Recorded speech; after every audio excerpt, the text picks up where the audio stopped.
बहुत समय पहले एक घने और सुंदर जंगल में हाथियों का एक शक्तिशाली राजा रहता था। वो बहुत बलवान, समझदार और अपने सभी हाथियों की बहुत चिंता करता था। एक साल जंगल में भयंकर सूखा पड़ गया। कई महीनों तक बारिश नहीं हुई। नदियां सूख गईं, तालाब खाली हो गए और सभी जानवर प्यास से परेशान हो गए।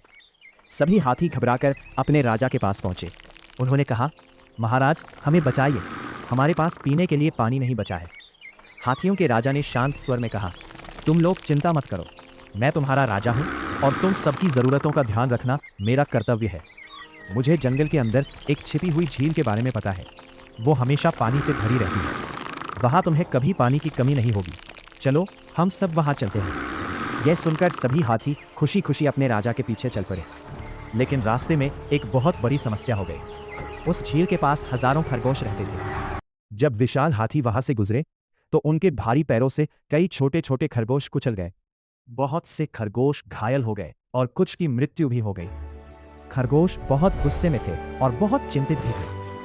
वे डर गए थे कि अगर हाथी रोज इसी तरह झील पर आते रहे तो एक दिन सभी खरगोश मारे जाएंगे। एक खरगोश ने दुखी होकर कहा, हाथी इतने बड़े और भारी हैं और हम उनके सामने चींटियों जैसे छोटे हैं। वे हर दिन झील पर आते जाते हमें कुचल देंगे। अगर हमने जल्दी कुछ नहीं किया तो हम सब खत्म हो जाएंगे। हमें उन्हें झील पर आने से रोकने का कोई उपाय ढूंढना होगा। सभी सोचने लगे, लेकिन कैसे? वे इतने बड़े हैं और हम इतने छोटे। तभी एक चतुर खरगोश खड़ा हुआ। उसने कहा, मेरे पास इस समस्या का एक उपाय है। उसी रात वह बुद्धिमान खरगोश अकेला हाथियों के राजा के पास गया। उसने आदरपूर्वक झुककर कहा, महाराज, मैं चंद्रदेव का संदेश लेकर आया हूं। हाथियों का राजा आश्चर्यचकित हो गया। चंद्रदेव? उसने पूछा। खरगोश ने कहा, हाँ महाराज, ये झील चंद्रदेव की है। वे बहुत क्रोधित हैं क्योंकि आपके हाथी उनकी पवित्र झील का पानी पी रहे हैं और उनके प्रिय खरगोशों को परेशान कर रहे हैं। हाथियों का राजा चिंतित हो गया। उसने पूछा, चंद्रदेव अभी कहाँ हैं? चतुर खरगोश बोला, मेरे साथ आइए, मैं आपको दिखाता हूं। वह हाथियों के राजा को रात में झील के पास ले गया। आसमान में चांद चमक रहा था और उसकी परछाई झील के शांत पानी में साफ दिखाई दे रही थी। खरगोश ने झील की ओर इशारा करके कहा, देखिए महाराज, वही है चंद्रदेव।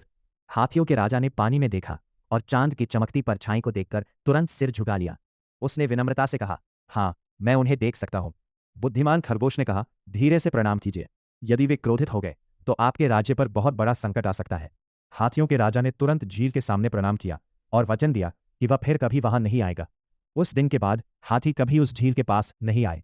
खरगोश सुरक्षित हो गए और सभी खुशी खुशी रहने लगे। इस कहानी से हमें सीख मिलती है कि बुद्धि ताकत से भी अधिक शक्तिशाली होती है और समझदारी से सबसे बड़ी समस्या भी हल होती है। अगर आपको ये कहानी पसंद आई हो तो वीडियो को लाइक करें, अपने दोस्तों के साथ शेयर करें और ऐसी ही नई नई कहानियों के लिए चैनल को सब्सक्राइब करना ना भूलें।